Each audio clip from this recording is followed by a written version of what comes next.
আজকে আমাদের target WBT এর টেস্ট পেপারের পেজ নাম্বার 57 থেকে 59।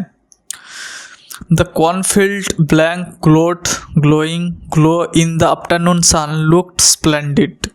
এখানে কর্নফিল্ড মানে শস্যক্ষেত্রটা গ্লোয়িং হবে, অ্যান্সারটা এখানে গ্লোয়িং হবে। যে বিকালের সূর্যের আলোতে চকচক করছিল, লুকড স্প্লেন্ডিড, বেশ চমৎকার লাগছিল।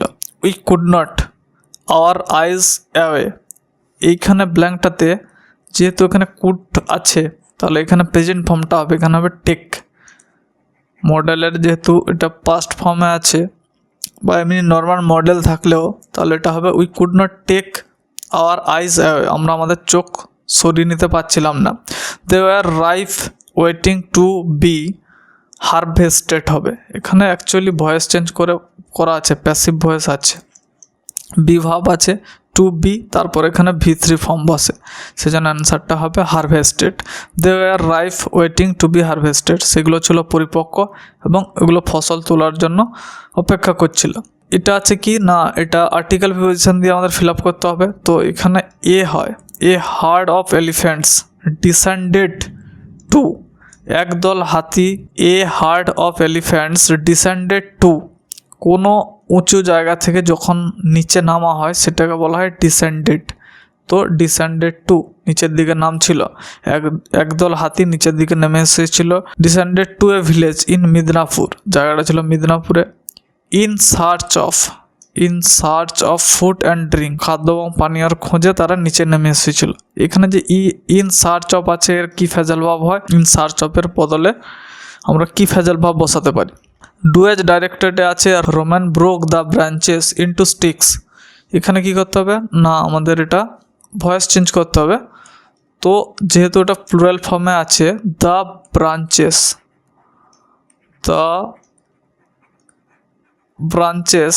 ওয়ার হবে, দ্য ব্রাঞ্চেস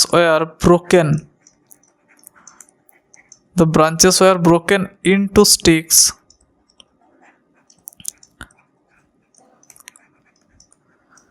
বাই রোম্যান, এটা হবে অ্যান্সার। কেন করলাম না ওয়ারটা এখানে আনলাম এই কারণে, যেহেতু এটা প্লুরাল ফর্মে আছে আর এটা V3 ফর্ম হয়, ওয়াজ বা ওয়ারের পরে V3 ফর্ম ব্রোকেন হয়। ইনটু স্টিক্স বাই রোম্যান, শেষে কি হয় বাই হয়, তারপরে যেটা সাবজেক্ট থাকে সেটা বসে। Koli said to Tusi can you speak French, এখানে আমাদের দেখতে হবে আগে এই সেন্টেন্সটা, যেটা হচ্ছে রিপোর্টেড স্পিচটা সেন্টেন্সের কোন ভাগে পড়ছে, না এটা ইন্টারোগেটিভ সেন্টেন্স হচ্ছে। তো এখানে আমাদের সেড টুর বদলে বসাতে হবে আস্কড, তাহলে অ্যান্সারটা এরকম হবে। আর একটা জিনিস দেখার আছে, এখানে এইটা আছে সিম্পল পাস্টে আর এটা আছে সিম্পল প্রেজেন্ট টেন্সে, তো দুটো মিলে ফার্স্ট টেন্সে হবে। সিম্পল পাস্টে আছে কে না রিপোর্টিং ভাবটা, আর রিপোর্টেড স্পিচটা আছে সিম্পল প্রেজেন্টে, তো আমাদের পুরোটা পাস্টে হবে। অ্যান্সারটা এরকম হবে কলি আস্কড টু সি ইফ হবে, যেহেতু এটা জিজ্ঞেস করছে ইফ সি ক্যানটা হবে could, if she could speak French, সে তাকে জিজ্ঞেস করছে যে সে যদি ফ্রেঞ্চ বলতে পারে কিনা, তাহলে Koli asked to she if she could speak French. Vivian Richards was the most dreaded batsman of his time, এটা হচ্ছে ডিগ্রি চেঞ্জ করতে বলা আছে। পজিটিভ ডিগ্রিতে আমাদের ট্রান্সফর্ম করতে হবে, আছে হচ্ছে সুপারলেটিভ ডিগ্রিতে, তো অ্যান্সারটা হবে নো আদার কখন হয় না, এখানে শুধু বলা আছে যখন দি মোস্ট করে বলা আছে, যদি এখানে ওয়ান অফ দ্য থাকতো, যদি ওয়ান অফ দ্য ফ্রেজ থাকতো তাহলে আমরা জানি সেখানে কি বসতো, ওয়ান অফ দ্য যদি ফ্রেজটা থাকতো তাহলে ওখানে ভেরি ফিউ দিয়ে আমরা শুরু করতাম, কিন্তু যেহেতু শুধু দ্য মোস্ট আছে তখন আমরা নো আদার দিয়ে করব। No other batsman was as dreaded as Vivian Richard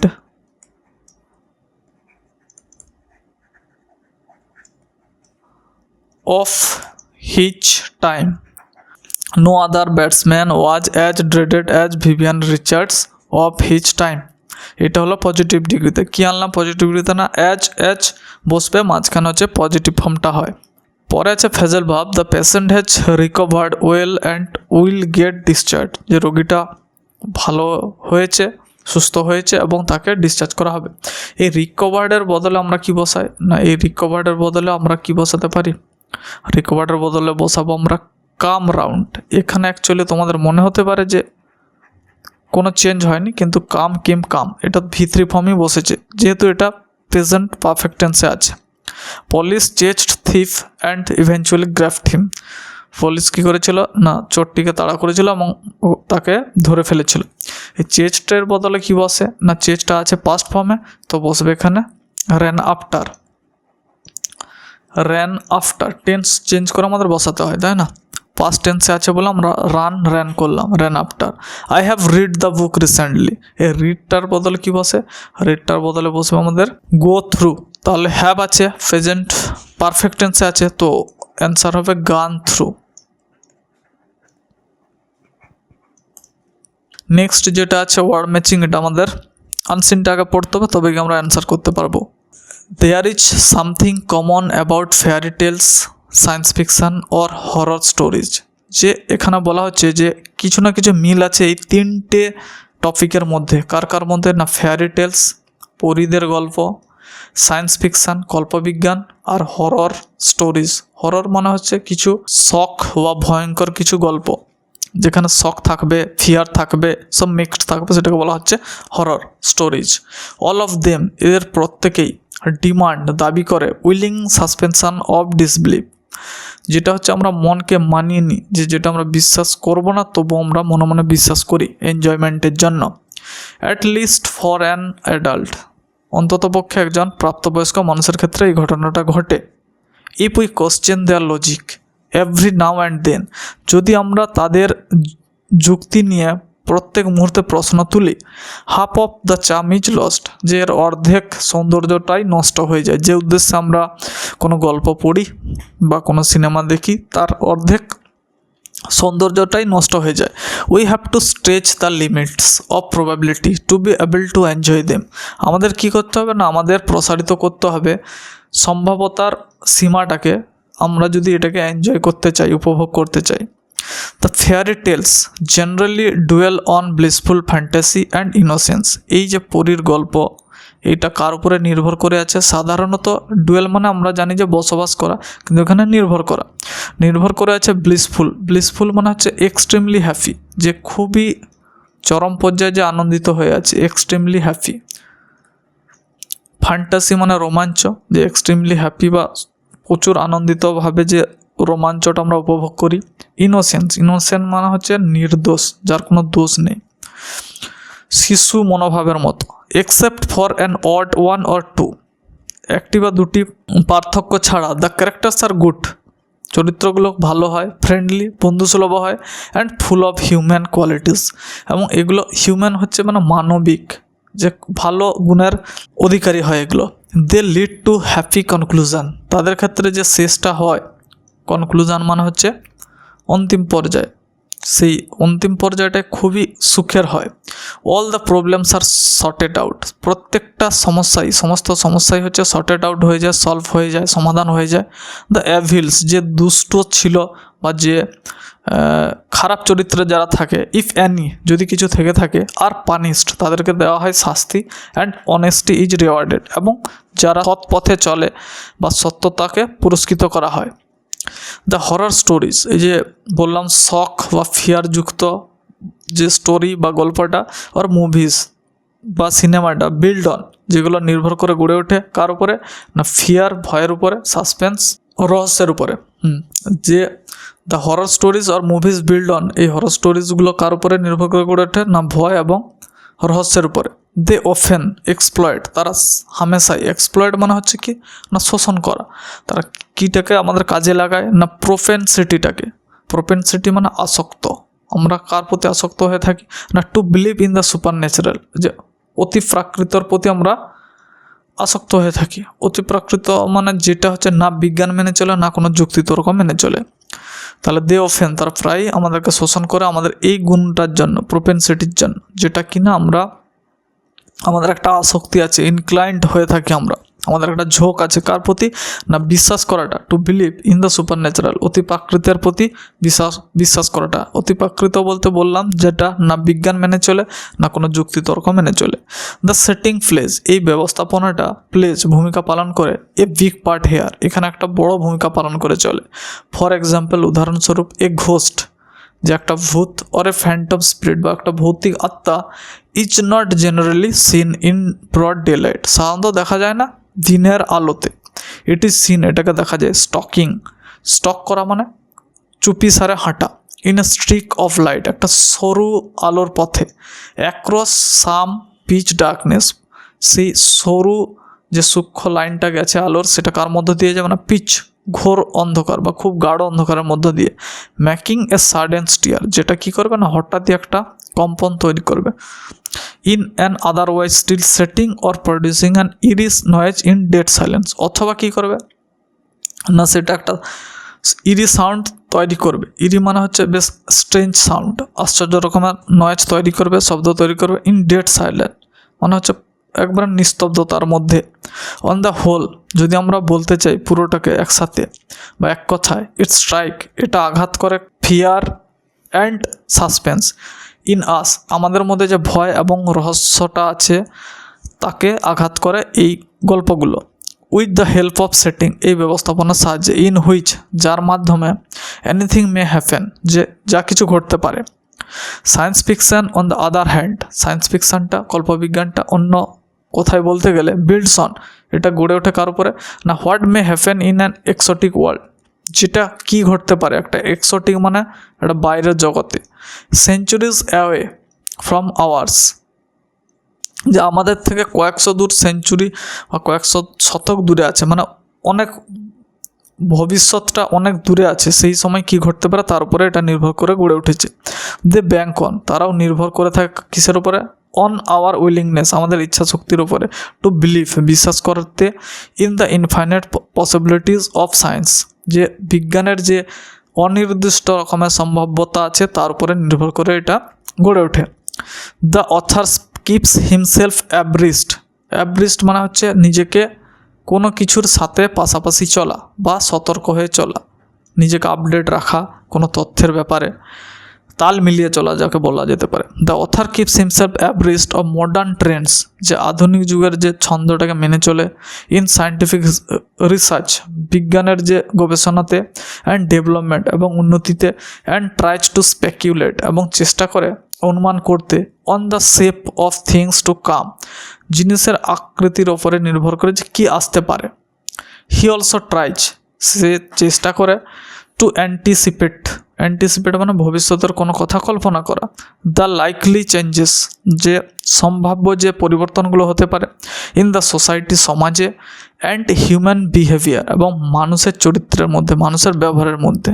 here also the limits of probability are stretched, এখানেও প্রবাবিলিটি বা সম্ভাব্যতার সীমাটা স্ট্রেচ হয়েছে, প্রসারিত হয়েছে। হেন্স, তাই, মাই ফ্রেন্ড বি প্রিপেয়ার্ড, তাই তৈরি হয়ে থাকো আমার বন্ধু, টু স্ট্রেচ ইয়োর সেলফ, তোমার নিজেকে প্রসারিত করতে, as you gear yourself up, যখনই তুমি নিজেকে প্রস্তুত করবে, for one of this three genres, এই তিনটা ধরনের মধ্যে কোনো কিছু পড়ার জন্য বা কোনো কিছু জানার জন্য। আচ্ছা, এখানে ইউজুয়ালিটার এখন যদি আমরা অ্যান্সার করি, ইউজুয়ালিটার অ্যান্সার হবে জেনারেলি। আচ্ছা, becoming of a good human being, একজন ভালো মানুষ হওয়া, তাহলে এখানে হিউম্যান হবে, হিউম্যান এইটা। এন্ডিংসটা হবে কনক্লুশন। আচ্ছা, এক্সটেন্ডটা হয়ে যাবে, এটা তো বোঝাই যাচ্ছে যে এটা স্ট্রেচ হবে, প্রসারিত করাটা। দ্য কমন, এবার অ্যান্সার করতে হবে আমাদের, দ্য কমন রিকোয়ারমেন্ট, যে সাধারণ যে দাবিটা এই তিনটে জনরার মধ্যে বা এই তিনটে ধরনের মধ্যে, মেনশনড অ্যাবাভ, যেটা উপরে উল্লেখিত আছে, সেটা হলো কি না সাসপেনশন অফ ডিসবিলিফ, এইটা তিনটে জিনিসই মেনে চলে। কে না হরর হতে পারে, ফেয়ারিটেলস হতে পারে, সায়েন্স ফিকশন হতে পারে, এই তিনটে জনরাই মেনে চলে সাসপেনশন অফ ডিসবিলিফ। এবার in order to enjoy such stories fully, we should avoid. এই যে গল্পগুলোকে আমরা যদি উপভোগ করতে চাই তাহলে আমাদেরকে কি অ্যাভয়েড করতে হবে, কি এড়িয়ে যেতে হবে না কোশ্চেনিং দ্য রেশনাল অফ হ্যাপেনিংস, যে কী ঘটছে তার সম্বন্ধে আমাদের সবসময় যুক্তিতর্ক দাবি করলে আমরা এটা এনজয় করতে পারবো না, উপভোগ করতে পারবো না। The questioning the rational of happenings. A ghost is expected to appear in. একটা ভূতকে আমরা কী করতে পারি, প্রত্যাশা করতে পারি কোথায় সেটার আবির্ভাব ঘটতে পারে, ব্রড ডে লাইটে, টোটাল ডার্কনেসে, এইটাতে সিয়ারটা এটা হচ্ছে in dense darkness, in dense darkness lit up by a faint beam of light. বলছে ঘোর অন্ধকার যেখানে কী থাকবে, যেটা আলোকিত হবে একটা ছোট্ট রেখার মতো বিম, একটা রশ্মি, আলোর রশ্মিতে, ছোট্ট রেখার আলোর রশ্মিতে যেটা আলোকিত হবে, কিন্তু ঘোর অন্ধকারের মধ্যে ওটা হতে হবে। Horror tales tries to inspire. যে হরর স্টোরিটা, ভয়ঙ্কর স্টোরি বা শকের যে স্টোরিটা হয় সেটা কি ইন্সপায়ার করতে পারে, চেষ্টা করে না extreme fear, extreme fear. The characteristics in the fairy tales are largely harmless, unpredictable, crooked, panicky. The characteristics in the fairy tales are largely কি না, এটা হয় হার্মলেস, ক্ষতিহীন, কোনো ক্ষতি করে না। ফেয়ারি টেলস জেনারেল এন্ড, পরীর যে গল্পগুলো সাধারণত শেষ হয় কিসের মাধ্যমে না হ্যাপিলি, একটা বেশ সুখের শেষ থাকে, আনন্দের সহিত শেষ হয়। আচ্ছা, each of the following statements true আর ফলস বলতে হবে। The author of science fiction has to keep himself informed of current scientific trend. বলছে যে লেখককে, যে কল্পবিজ্ঞানের লেখককে নিজেকে বর্তমান যুগের যে সায়েন্টিফিক কারেন্ট ট্রেন্ডগুলো চলছে, বিজ্ঞানের যে আধুনিক রকমের যে প্রচলনগুলো বা নীতিগুলো চলছে স্রোতটার সাথে তাকে নিজেকে আপডেট রাখতে হয়, এটা হবে ট্রু। কারণ নিচে তোমাদের ট্রু ফলসের যে সাপোর্টিং কোডটা আছে এটা দেখলে বোঝা যাবে। The author keeps himself abridged of modern trends in scientific research and development and tries to speculate on the shape of things to come.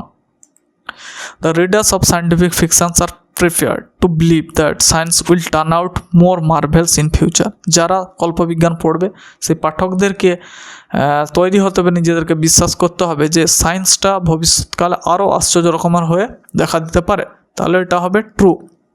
Supporting সেন্টেন্সে কী লিখতে পারি আমরা না, they bank on our willingness to believe in the infinite possibilities of science. The passage tries to explore what is commonly required among readers of three different genres. এটা হবে true. Hence, my friend, be prepared to stretch yourself as you gear yourself up for one of these three genres. এটা হচ্ছে supporting sentence. Who are rewarded at the end of the fairy tales? Honest people are rewarded at the end of the fairy tales. Give an example of how the contrast between sound and silence is used in a horror story. বলছে a phantom spirit, একটা ভৌতিক আত্মা, is seen stalking in a streak of light across some pitch darkness, making a sudden stir in an otherwise still setting or producing an eerie noise in dead silence. এখানে বলছে যে কন্ট্রাস্টটা কেমন করে, বৈপরীত্যটা ব্যবহার করা হয়েছে যে সাউন্ড, শব্দ এবং নিস্তব্ধতার মধ্যে। What is science fiction based on? So, science fiction based on what may happen in an exotic world centuries away from us. আমাদের ভবিষ্যতে কি ঘটতে চলেছে সেটার উপর নির্ভর করে সায়েন্স ফিকশনটা, যে বাইরের জগতে ভবিষ্যতে কি ঘটতে চলেছে সেটার উপর নির্ভর করে সায়েন্স ফিকশনটা গঠিত হয়েছে। What do fairy tales dwell on? The fairy tales general dwell on blissful fantasy and innocence.